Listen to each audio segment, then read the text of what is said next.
আসসালামু আলাইকুম। সবুজ বাংলার সবুজ মাঠে স্বাগত জানাচ্ছি। আমি গাজী সাখাওয়াত। আমার সাথে আছেন সিনিয়র ক্রীড়া সাংবাদিক বদিউজ্জামান মিলন। প্রথমে শুরু করছি ফুটবল নিয়ে। ফুটবলের সবথেকে আলোচিত বিষয় ক্যাব্রেরা ইস্যু। গত কয়েকদিন ধরেই ফুটবল অঙ্গনের তুমুল আলোচনার জোর তুলেছে ক্যাব্রেরা ইস্যু। সেই ক্ষেত্রে আজকে নতুন করে আগুনে ঘি ঢেলেছেন বাফুফের এক্সিকিউটিভ কমিটির সদস্য সাখাওয়াত হোসেন শাহিন। তিনি বলেছেন 18 কোটি মানুষের মুক্তি দিতে ক্যাব্রেরাকে এখনই পদত্যাগ করা উচিত এবং এই ইস্যুতে মোটামুটি বাফুফেতে একটা বিভক্ত এবং অন্তর্কোন্দলের তৈরি হয়েছে। সেটার বিস্তারিত জানবো মিলন ভাইয়ের কাছ থেকে।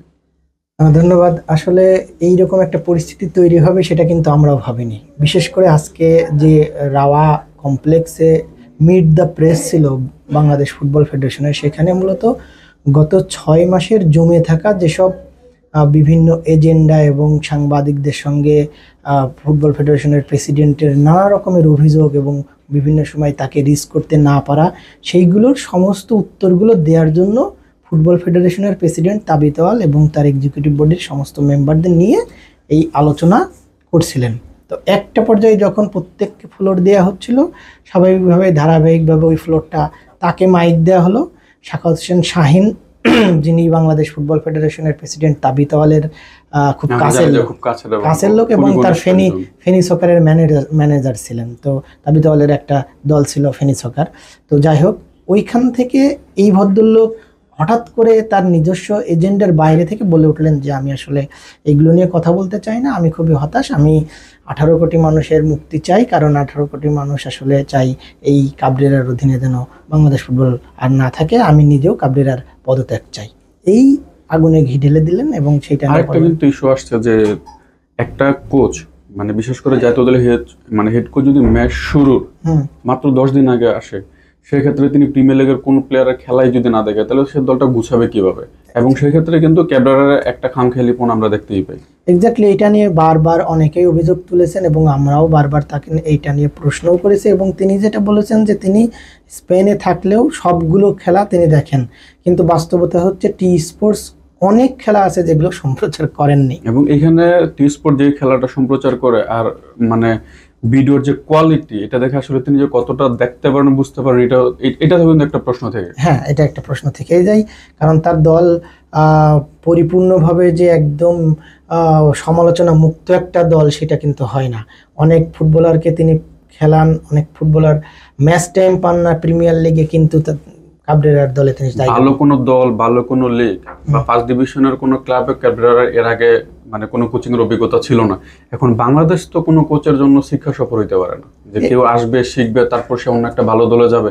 এটার জন্য ক্যাবরেরা লাভবান হচ্ছে, ক্ষতিগ্রস্ত কিন্তু আমরা হচ্ছি। একদম সত্যি কথা বলেছেন। বাংলাদেশ ফুটবল ফেডারেশনের এই ক্ষেত্রে উচিত আরো হাই প্রোফাইল কোচ নিয়োগ দেওয়া এবং ভবিষ্যতে বিশেষ করে এখন যেহেতু হামজা চৌধুরী, শামিদ সোম এবং ফাহমিদুল ইসলামদের মতো এই আন্তর্জাতিক মানের ফুটবলাররা আসছেন, আমার মনে হয় যে ফুটবল ফেডারেশনের এই দিকগুলো আরো ভেবে দেখা উচিত। আমরা একটু তাবিত আওয়ালের দিকে যদি বলি, তিনি আসলে কি কি পদক্ষেপ নিতে চাচ্ছেন ফুটবল উন্নয়নের জন্য। তবে আমরা একটা পজিটিভ সাইন দেখতে পেলাম যে গত 8 মাসে তিনি কি করেছেন এবং সামনে 6 মাসে কি করবেন, সেরকম একটা প্ল্যান আজকে আপনারা, যেহেতু আপনি মিট দ্য প্রেসে ছিলেন, আপনি জানেন। সেক্ষেত্রে যদি দর্শকদের কিছুটা জানান। এখানে আসলে তিনি তার উন্নয়ন পরিকল্পনার অনেকগুলো বিষয়গুলো তিনি তুলে ধরেছেন। অ্যাজ লাইক ফিফার একটা একাডেমি হতে যাচ্ছে, যেটার সঙ্গে তিনি গত কিছুদিন আগে ফিফা কংগ্রেসে গিয়েছিলেন, সেখানে আর্সেন ওয়েঙ্গারের সঙ্গে তার দেখা হয়েছিল এবং আর্সেন ওয়েঙ্গার নিজেই বলেছিলেন। কিন্তু তিনি আজকে যেটা বললেন যে এইটা কথা দেওয়া মানে এখনই ফিফা একাডেমি হবে না, কারণ ফিফার একটা প্রজেক্ট চলমান আছে বাংলাদেশে, যেটার জায়গা নিয়ে ঝামেলা আছে। কক্সবাজারের থেকে সেই জায়গাটা সরিয়ে অন্য জায়গায় নেওয়ার চেষ্টা করছে এবং এটা একটা বড় টাকার একটা প্রজেক্ট। তো এটা ফুলফিল না করলে আর একটা প্রজেক্টের জন্য যদি চাই ফিফার কাছে, সেই অনুদানও ফিফা দেবে কি দেবে না এটা নিয়েও একটা আছে। তবে তিনি চেয়েছেন যে এটা যেহেতু চুক্তিটা যদি হয়ে যায় অদূর ভবিষ্যতে হয়তো এটা হবে। এর বাইরে তিনি ফুটবলের উন্নয়ন, ফুটবল ফেডারেশনের ফুটবলারদের সুযোগ সুবিধা, অ্যাজ লাইক হচ্ছে গিয়ে তিনি উদাহরণ দিয়ে বললেন, একজন সাংবাদিক বলেছিলেন যে সিঙ্গাপুর দলের সঙ্গে 19 জন এসেছেন, একটা প্লেয়ারের পিছনেই 5 জন ফিজিও এসেছেন, যেখানে বাংলাদেশের টোটাল টিমেই একজন ফিজিও নাই। তো এইসব দিকগুলো, টেকনিক্যাল সাইডগুলো আরও উন্নত করা যায় কিভাবে, ইভেন জেলার ফুটবল লিগগুলো কিভাবে চালানো যায়, ঘরোয়া ফুটবল লিগ আরও উন্নত করা যায় কিভাবে, টুর্নামেন্টগুলো বাড়ানো যায় কিভাবে, ফিফা উইন্ডোতে আরো বেশ কিছু খেলা আনা যায় কিনা এই সামগ্রিক বিষয়। আমরা জানতে পেরেছি আরো কিছু প্রবাসী ফুটবলার তাদের নিজস্ব খরচ আসে ট্রায়াল দিচ্ছে, মানে সেটা আসলে আমাদের দেশের ফুটবলের জন্য কতটা ভালো হতে পারে। এটা আমরা যদি একটু বিদেশি নির্ভর হয়ে যায় তখন আমাদের দেশের উপরে কিন্তু একটা ইমপ্যাক্ট পড়তে পারে। এটার ব্যাখ্যা তিনি আজকে দিয়েছেন যে আসলে ব্লেন্ডিং ফুটবলটা হবে কি হবে না। তার কনসেপ্টটা হচ্ছে সারা ওয়ার্ল্ডে এরকম চলছে এবং সারা ওয়ার্ল্ড থেকেই, সারা বিশ্ব থেকেই এরকম ফুটবলার যাচ্ছে, এবং যখন সে কোনো দেশের নাগরিকত্ব নিয়ে সেই দেশের জার্সিতে খেলে ফেলেন তাকে ওই দেশের অরিজিনই ধরা হয়। সেই হিসেবে মিক্সড বলে কিছু থাকবে না, সবাই বাংলাদেশি এবং সবাই খেলতে পারবেন। এক্ষেত্রে প্রত্যেকেরই তার নিজস্ব জায়গাটা ধরে রাখার জন্য নিজস্ব সামর্থ্য বা কোয়ালিটিটা দেখাতে হবে। আমরা ফিরছি ক্রিকেটে আলোচনা এবং অনেকটা সমালোচনা হচ্ছিল ক্রিকেট সাউথ আফ্রিকাকে নিয়ে। অনেক হয়তো ধরে নিয়েছিল সাউথ আফ্রিকা চ্যাম্পিয়ন্স লিগের ফাইনাল খেলার যোগ্যই না এবং টেম্বা বাবুমার অধিনায়কত্বে কিন্তু তারা দেখিয়ে দিয়েছে। আমরা যখন ম্যাচের একটু স্কোর কার্ডটা যদি দেখি, প্রথম ইনিংস অস্ট্রেলিয়া 212 রান করে এবং সেই রানও কিন্তু দক্ষিণ আফ্রিকা টপকাতে পারেনি, তারা মাত্র 138 রান অল আউট হয়ে যায়। পরবর্তী ইনিংসে যখন অস্ট্রেলিয়া 207 রান করে, সাউথ আফ্রিকার টার্গেটটা দাঁড়ায় 282 রান। এই পজিশন থেকে কি আপনি ভেবেছিলেন যে সাউথ আফ্রিকা আসলে ম্যাচটা জিততে পারে?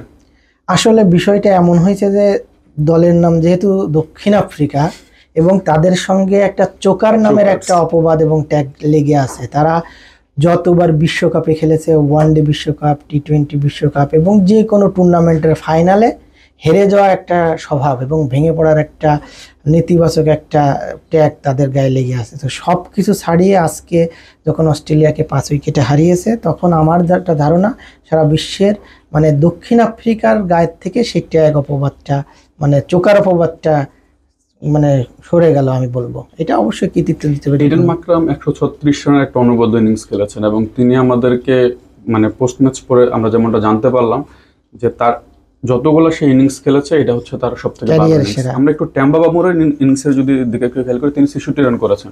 তবে টেম্বা বাবুমা কিন্তু ইনজুরির কারণে খেলার কথা ছিল না। ইডেন মাকরাম পরবর্তীতে বলল যে তিনি রিকোয়েস্ট করেছেন যে আমাদের যেহেতু চোকার স্ট্রোকটা লেগেই আছে, আমরা যদি এটা সরাতে চাই তাহলে সেক্ষেত্রে কিন্তু তোমাকে খেলতে হবে, এবং মাকরামের কথার জন্যই কিন্তু তিনি খেলেছেন। এই বিষয়টা আসলে দলের স্পিড কতটা বাড়িয়ে দিয়েছে? এটা অবশ্যই মানে একজন ক্রিকেটার যখন তাকে সবসময়, বিশেষ করে দক্ষিণ আফ্রিকার যেসব ক্রিকেটার তাদের প্রত্যেকেরই মানে একটা উইকেট পড়লে আর একটা পড়ে যাওয়া বা হুড়মুড়িয়ে যে ব্যাটিং লাইন আপের বিপর্যয় বা ভেঙে পড়া, এটা কিন্তু দক্ষিণ আফ্রিকার জন্য মানে একটা চিরাচরিত নিয়ম হয়ে দাঁড়িয়েছিল। তো সেই জায়গা তারা টপকে ফেলেছেন, নিজেদের আত্মবিশ্বাস বা কোয়ালিটি, তাদের কনফিডেন্ট লেভেলটা আরও অনেক উপরে নিয়ে গেছেন এবং সেখানে কিন্তু এডেন মার্করাম দেখিয়ে দিয়েছেন যে আমরা পারি। এই জয়টা কিন্তু অস্ট্রেলিয়ার জন্য একটা আঘাত। অস্ট্রেলিয়া প্রথম আসরের চ্যাম্পিয়ন, দ্বিতীয় আসরের চ্যাম্পিয়ন, এবং তাদের দম্বে কিন্তু আঘাত করেছে সাউথ আফ্রিকা। এবং যেটা চোকার সঙ্গে প্লাস হচ্ছে তাদের এই দলটা কিন্তু অস্ট্রেলিয়ার সাথে তুলনা করলে খুব একটা স্ট্রং না। তারপর আমরা যদি একটু তাদের জয়ের দিকটা দেখি, সাউথ আফ্রিকা লাস্ট টানা 9টা ম্যাচ জিতেছে এবং অধিনায়কের মানে টেম্বা বাবুমার টানা 8টা জয়। এবং এই যে বিষয়গুলো, এগুলো কিন্তু সাউথ আফ্রিকার ক্রিকেটার হয়তো একটা আমূল পরিবর্তন নিয়ে আসতে পারে। আমরা যদি বিশ্বকাপের দিকে দেখি, তার টি20 বিশ্বকাপে ফাইনাল খেলেছে এবং 3 ওভারে মাত্র 27 রান দরকার ছিল, ওইখান থেকেও কিন্তু তারা ম্যাচ হেরেছে। তবে যেভাবে সাউথ আফ্রিকা ঘুরে দাঁড়িয়েছে, এই বিষয়টা আসলে আপনাকে কেমন আনন্দ দিচ্ছে? অবশ্যই তাদের এত বড় বড় প্লেয়ার ছিল, AB de Villiers, Mark Anthony, Graham Smith, এত বড় বড় প্লেয়ার থাকার কারণে কিন্তু তারা আসলে তেমন কিছুই পায়নি। এবং তাদের আমরা যদি ট্রফির দিকটা দেখি শূন্য। এইটা আসলে এটা একটা রহস্যই বটে। জ্যাক ক্যালিস একসময় মানে অলরাউন্ডারের টপে ছিলেন, এখনো সর্বকালের সেরা অলরাউন্ডার বলে তিনিও একজন। তো এই যে বড় বড় ক্রিকেটারদের নাম বললেন, হ্যান্সি ক্রোনিয়ে থেকে শুরু করে পরবর্তীতে যতগুলো প্লেয়ার আসছে, মানে আমার কাছে মনে হতো যে দক্ষিণ আফ্রিকা যখন ব্যাটিং করে তখন মনে হয় বিশ্বের সব সেরা ব্যাটসম্যানদের ব্যাটিং লাইন আপ একেবারে। তো ওইখান থেকে তারা কিন্তু আসলে দিন শেষে একটা জায়গায় গিয়ে সবসময় ভেঙে পড়তো। ফাইনালের সেই ভেঙে পড়াটা তারা দেখিয়ে দিয়েছে যে আমরা এখন পারি। এখন যে দলে ক্রিকেটাররা আছে তারা কিন্তু সবসময় মানে অত আহামরি স্টার না আগের তুলনায়। আমি বলবো রাবাদা কিন্তু সাধারণ মানে একটা জায়গায় রাবাদা সবসময় যখন শুরু করেছেন, রাবাদা কিন্তু কোয়ালিটি পেসার এবং ওয়ার্ল্ডে ডোমিনেট করে একজন পেসার, বাট রাবাদা ওইভাবে কিন্তু নিজেকে ফ্লো করতে পারে না। বাট এই টেস্ট চ্যাম্পিয়নশিপে কিন্তু নিজেকে ফার্স্ট দেখিয়ে দিয়েছেন। সো এই যে বিষয়গুলো আস্তে আস্তে দক্ষিণ আফ্রিকাকে একটা অন্য জায়গায় নিয়ে গেছে। হ্যাঁ, ধন্যবাদ ভাই সুন্দর আলোচনার জন্য। সবুজ বাংলা সবুজ মাঠের আজকের আয়োজন এই পর্যন্তই। আগামীকাল দেখা হবে খেলার বিভিন্ন আপডেট নিয়ে। সে পর্যন্ত সবুজ মাঠের সাথেই থাকুন। ধন্যবাদ।